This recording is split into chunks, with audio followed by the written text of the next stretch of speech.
sekali kejadian yang terjadi selama sepekan di Kabupaten Jember. Dan tim redaksi kami telah merangkumnya dalam Tajam Sepekan. Bersama saya Aprilia, berikut Tajam Sepekan selengkapnya.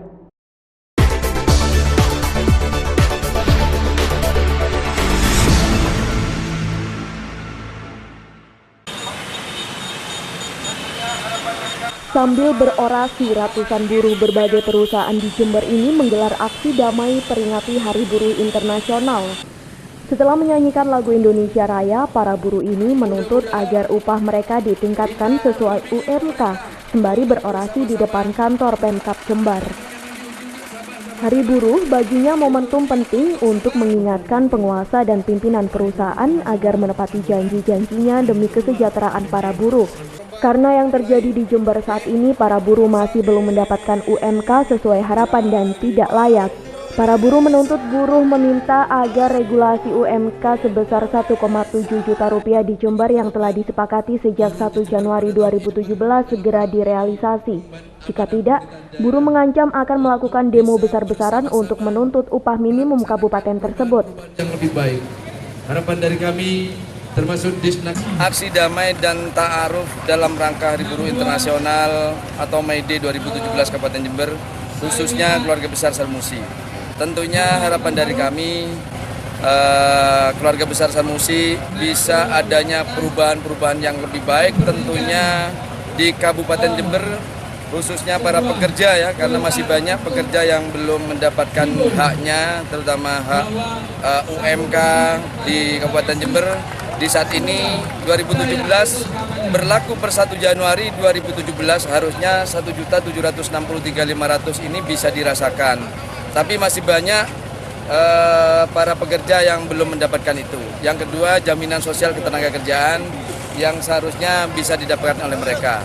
Dengan momentum Hari Buruh ini juga sebagai bahan evaluasi masyarakat terhadap pemerintah daerah yang harus peduli dengan kesejahteraan rakyat, utamanya para pekerja atau buruh yang ada di Jember.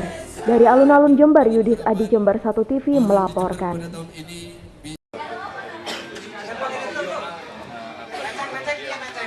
Survei yang dilakukan oleh Asosiasi Jurnalis Independen atau AJI Jember pada September 2016 terhadap sejumlah jurnalis se-Jawa Timur menunjukkan bahwa 53% jurnalis ternyata masih berstatus kontrak meskipun telah bekerja lebih dari 3 tahun.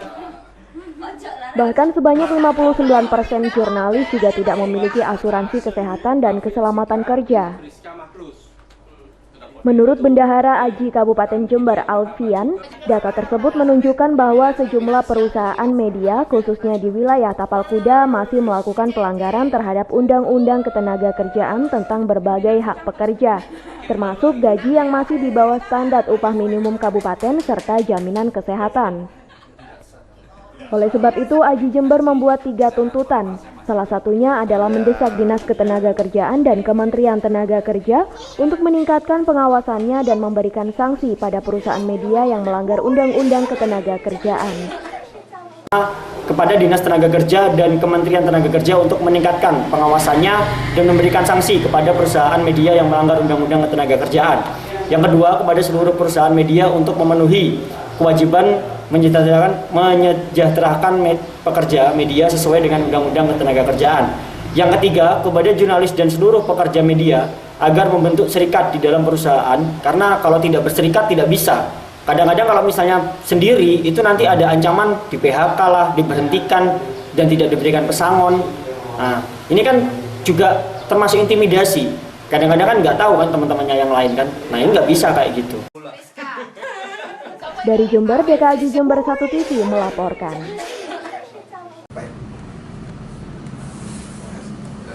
Menurut wali murid yang juga ikut mendampingi, anaknya mengalami gejala hernia sejak Senin malam.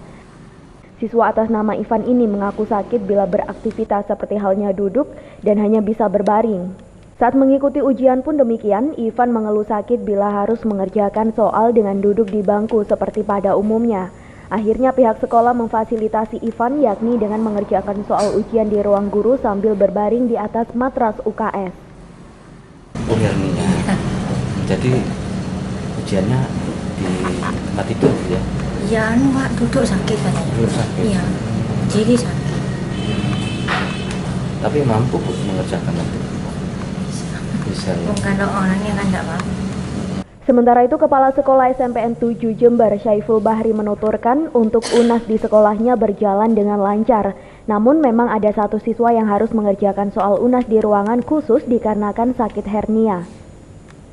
Dalam hal tersebut, sekolah mengaku memberikan pengawasan khusus di sisi siswa sakit tersebut.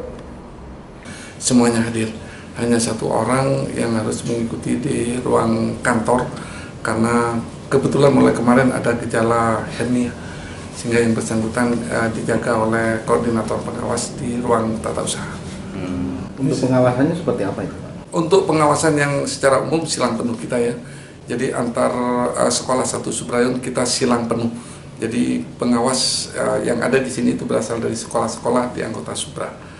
Dan untuk yang anak yang sakit itu dijaga oleh Korwas dan satu orang dari guru sekolah yang lain. Dari Patrang, Yudis Adi, Jember 1 TV melaporkan. Dalam rapat dengar pendapat yang digelar di Gedung Komisi A DPRD Jember, Kepala Bidang Pengawasan dan Tata Bangunan Dinas Perumahan Rakyat Kawasan Pemukiman atau PRKP Cipta Karya Kabupaten Jember, Eko Firdianto mengaku tidak bisa menjamin biaya ganti rugi pajak kepada ahli waris lahan SMPN 3 Tanggul.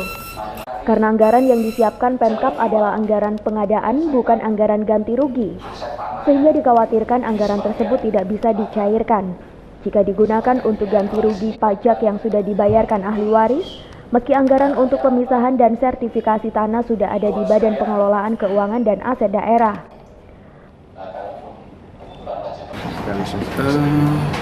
Itu tadi Mas, anggaran. Terus terang kami tadi informasinya, kami kan dinas baru yang menangani urusan pertanahan. Jadi sebelumnya kami benar-benar belum tahu masalah khususnya masalah pertanahan secara umum, khususnya yang di SMP 3 juga kami tidak tahu. Sementara itu, anggota Komisi A DPRD Jember David Handoko Seto mengatakan seluruh pihak yakni pihak sekolah, ahli waris, kepala desa, dinas terkait akan segera dipanggil agar permasalahan ini cepat terselesaikan. Instansi terkait dalam hal ini untuk melakukan koordinasi sesegera mungkin, dan insya Allah dalam minggu depan ini kita akan mengundang kembali stakeholder ya tentang rencana ganti rugi daripada SMP 3 Tanggul itu sendiri, sehingga ketika nanti terjadi diundang kesekian kalinya ke Dewan ini sudah ada titik temu lah. Dari Jember, DKAJ Jember 1 TV melaporkan.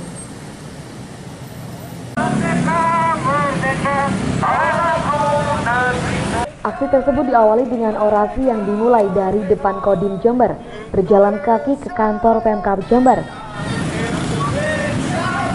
Selain orasi, para jurnalis juga melakukan aksi teatrikal yang menceritakan tentang kekerasan terhadap jurnalis yang saat ini masih banyak ditemui di sejumlah daerah di seluruh Indonesia.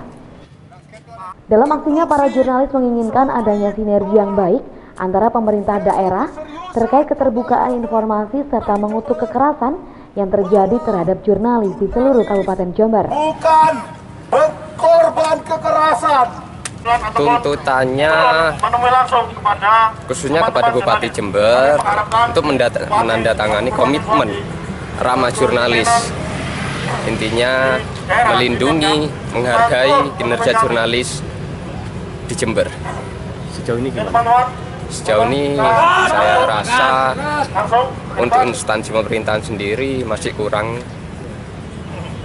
dalam kerjasamanya, dalam pengumpulan data berita di lapangan masih kurang untuk kerjasamanya. Jurnalis di Jember. Aksi damai ini diakhiri dengan penandatanganan nota kesepahaman dari Pemkab Jember. Dalam kesempatan tersebut, PLT Sekda Mirvano juga membuka rantai yang mengikat jurnalis sebagai simbol dukungan Pemkab terhadap keterbukaan informasi terhadap seluruh awak media. Dan mengapresiasi semua perjuangan teman-teman. Perjuangan ini bukan, insya Allah bukan perjuangan yang sia-sia. Kita akan melakukan koordinasi sesuai dengan kewenangan kami. Kami juga akan melakukan bantuan yang sifatnya administratif. Mudah-mudahan dengan cara ini bisa membantu mewujudkan semua yang menjadi keinginan rekan-rekan jurnalis. Dari alun-alun Jember, Yudis Adi Jember 1 TV melaporkan.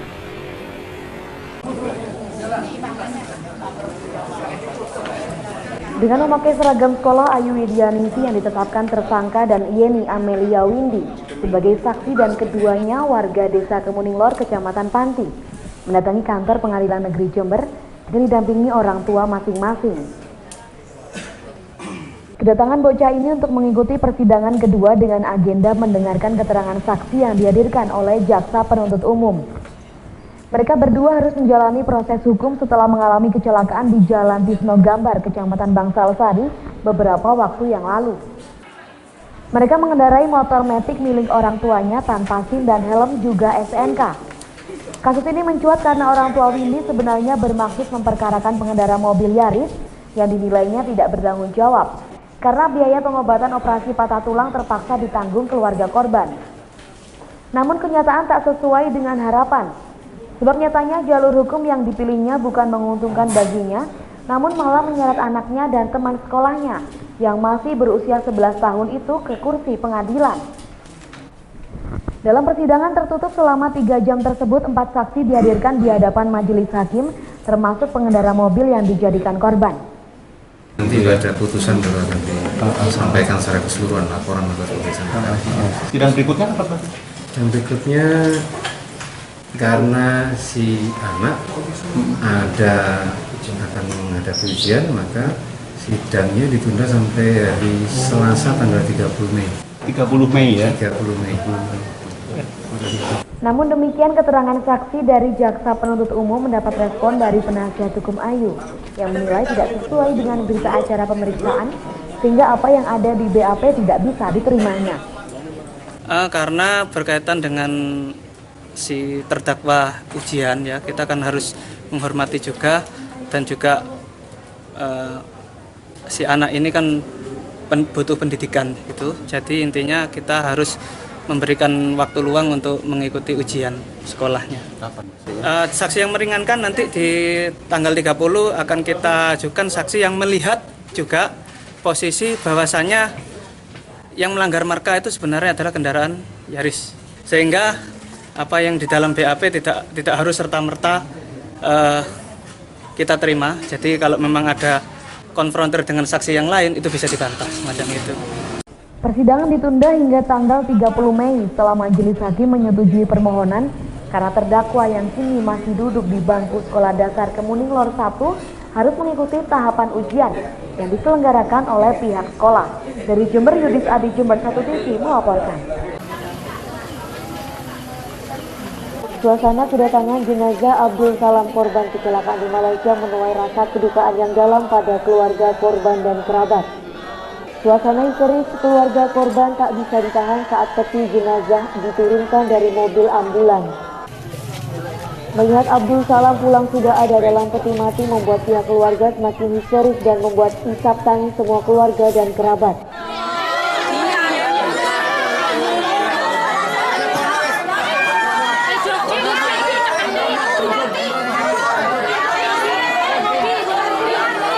Abdul Salam ini adalah korban kecelakaan lalu lintas saat dirinya bekerja di Malaysia. Beruntungnya prosesi kepulangan korban ke rumah duka berjalan dengan lancar meskipun sedikit ada keterlambatan. Eka Agustin, putri bersama korban, tak menyangka bahwa ayahnya meninggal karena kecelakaan di Malaysia. Dan dirinya merasa syok dan air mata mengalir kesedihan, namun dirinya berdoa agar arwah almarhum diterima di sisi Allah dan diberi ampunan. Keluarga sendiri nggak percaya karena baru sebelum meninggal malam minggunya tuh telepon saya, kita ngobrol walaupun sebentar. Ya pokoknya nggak percaya kalau bapak saya meninggal. Doanya bapak saya orang yang paling baik, ayah yang paling baik. Saya berharap bapak saya mendapatkan tempat yang paling baik di sisi Allah dan diampuni semua hilafnya. Jenazah Abdul Salam langsung dimakamkan di tempat pemakaman umum di desa setempat. Dari Rambi Puji, Bambang Sugiarto, Jember 1 TV melaporkan.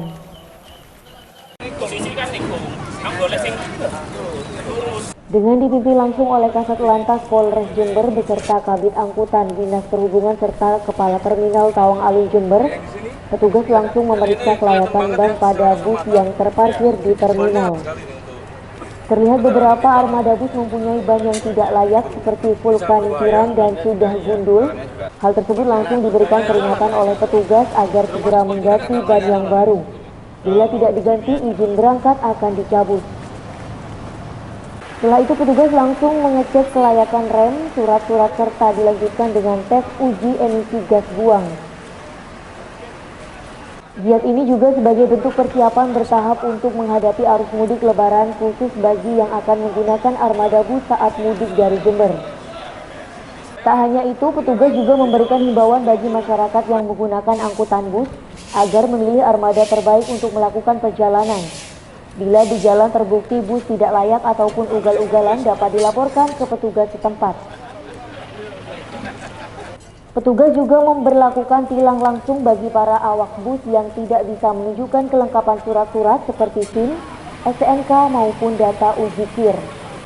Hari ini kita bersama Dinas Perhubungan dan Kepala Terminal melaksanakan penertiban dan pengawasan terhadap kelayakan bus, terutama bus ya. Hari ini kita juga menemukan beberapa pelanggaran yang dilakukan oleh bus, terutama PO ataupun pengemudinya. Yang pertama adalah kita sudah beberapa sampel kita cek ban, terutama ban itu sangat memprihatinkan. Tadi beberapa bus juga kita temukan ada yang ban vulkanisir dan sudah langsung kita ambil kebijakan, kita tilang dan di tempat kita langsung lakukan pergantian dengan ban yang sudah sesuai terhadap kelayakan pada saat bus itu berjalan. Kemudian kita juga menemukan ada beberapa bus itu yang handrailment tidak ada. Jadi kita juga sudah tahan tadi untuk segera diperbaiki, terutama bus-bus yang antar kabupaten itu yang sangat berbahaya. Kemudian juga kita menemukan ada beberapa bus juga yang uji berkalanya sudah, masa berlakunya sudah mati. Segera kita himbau untuk segera melakukan uji ulang, dan juga kendaraan sudah kita tahan dengan tilang juga tadi bersama rekan-rekan Dinas Perhubungan. Targetnya seperti apa, Bang? Target kita laksanakan penertiban ini setiap hari, nanti kita tempatkan pos terpadu di terminal maupun di jalan untuk mengawasi menertibkan bus-bus yang tidak layak jalan. Kita sudah kerjasama dengan Dinas Perhubungan Kabupaten Jember, kita laksanakan MOU nanti untuk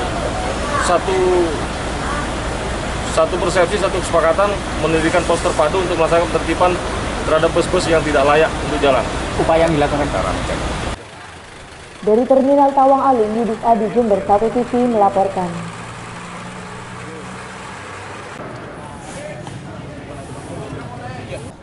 Sidak tahap awal ini juga dilakukan kepada angkutan kota di Jember, apalagi mendekati momen puasa dan hari raya. Angkutan kota juga harus berbenah dan memberikan pelayanan yang terbaik kepada penumpang. Dalam sidak kali ini, Dinas Perhubungan juga menemukan 2 angkot yang tidak lulus kelayakan serta surat-suratnya juga mati. Kedua angkot ini nanti akan diderek dan diamankan sementara di kantor Dinas Perhubungan Jember, sampai si pemilik mampu menunjukkan surat-surat yang berlaku dan juga memperbaiki kondisi angkot agar layak pakai. Untuk angkutan dalam kota juga ya?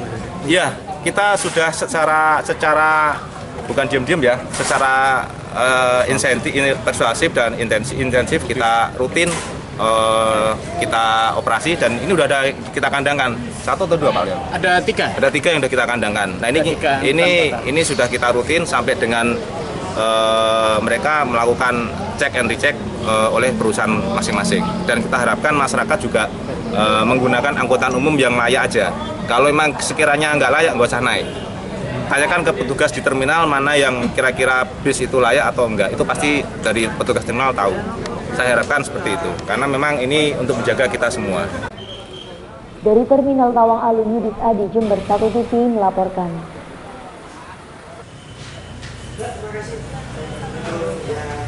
BPOM menggerebek sebuah gudang obat dan jamu ilegal di Jalan Kalimantan, Kecamatan Sumbersari, Jember. Dalam penggerebekan di gudang Jalan Kalimantan ini, petugas BPOM berhasil menyita ribuan obat dan jamu ilegal yang nantinya akan langsung dibawa ke gudang BPOM di Surabaya untuk dilakukan penyelidikan lebih lanjut. BPOM saat ini juga masih mengembangkan kasus temuan obat dan jamu ilegal ini dan menyelidiki lebih lanjut. Dari data di lapangan, gudang yang beralamatkan di Jalan Kalimantan nomor 69 ini milik seorang notaris di Jember berinisial ST. Jadi kita lakukan pemeriksaan dulu ke tokonya. Dari situ kita temukan produk-produknya itu ada di gudang toko. Dari situ kami lakukan pengembangan, kita cari informasi warga sekitar bahwa ada 2 tempat lagi digunakan untuk menyimpan jamu-jamu ilegal ini. Jadi kita temukan tadi di daerah Kaliwates sama di sini. Terus pemiliknya gimana Bu? Pemiliknya masih kita mintain keterangan ya, masih kita gali terus barang-barang ini didapat dari mana, dari pengakuannya sih dari Solo sama Jakarta. Pemiliknya siapa namanya Bu? Inisialnya ST. ST ya? Iya. Warga Jember? Iya, orang Jember. Dari Sumbersari, Yudis Adi, Jember 1 TV melaporkan.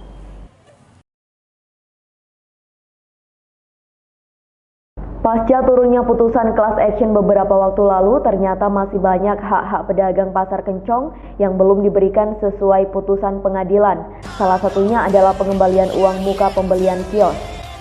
Bahkan sampai hari ini belum pernah dilakukan penafsiran harga terhadap berbagai tipe kios yang ada. Oleh karena itu, anggota Persatuan Pedagang Pasar Kencong Muhammad Soleh menduga adanya rekayasa dalam pendistribusian dana subsidi Pemkab senilai 10 miliar rupiah untuk pedagang Pasar Kencong. Untuk itu, Soleh meminta DPRD Jember untuk turut melibatkan pedagang dalam rapat bersama Disperindak dan PT Arta Wahana Persada selaku pengelola. Kan atas dasar putusan pengadilan menganggarkan 10 miliar dan uang yang 10 miliar ini jeluntrungnya sampai saat ini pedagang belum paham kemana uang itu larinya. Nah, oleh karena itu ada dugaan rekayasa untuk pencairan dana tersebut. Oleh karenanya ini harapan saya baik DPR maupun Bupati tidak sekedar melihat satu sisi tapi semuanya secara komprehensif. Dari Jember, DKAJ Jember 1 TV melaporkan.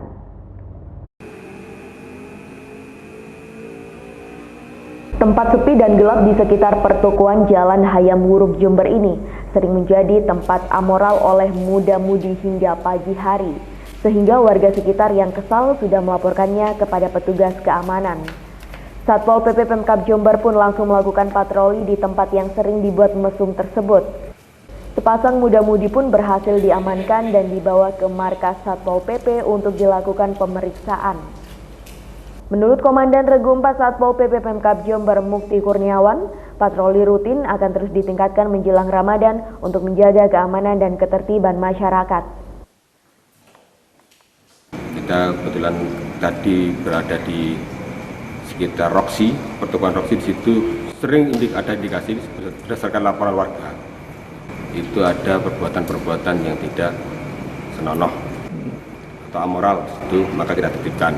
Apalagi kita sudah menjelang Ramadan, maka sering kita lebih intens operasi yang berkenaan dengan kegiatan-kegiatan yang amoral atau yang menyimpang dari agama. Dari Jember, Tim Liputan Jember 1 TV melaporkan.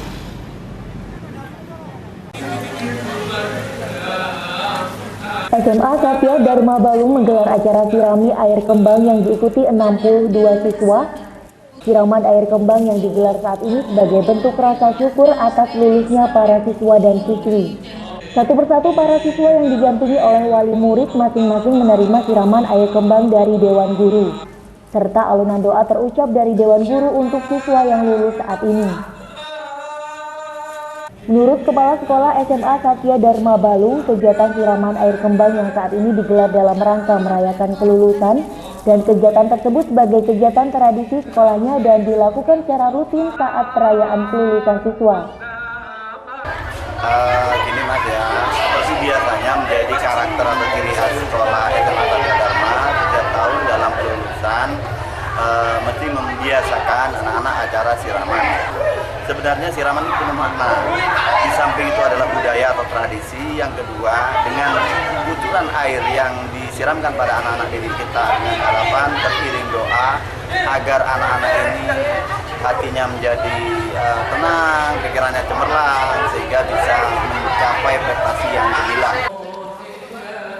Dari Balung, Bambang Sugiarto, Jember, Satu TV melaporkan.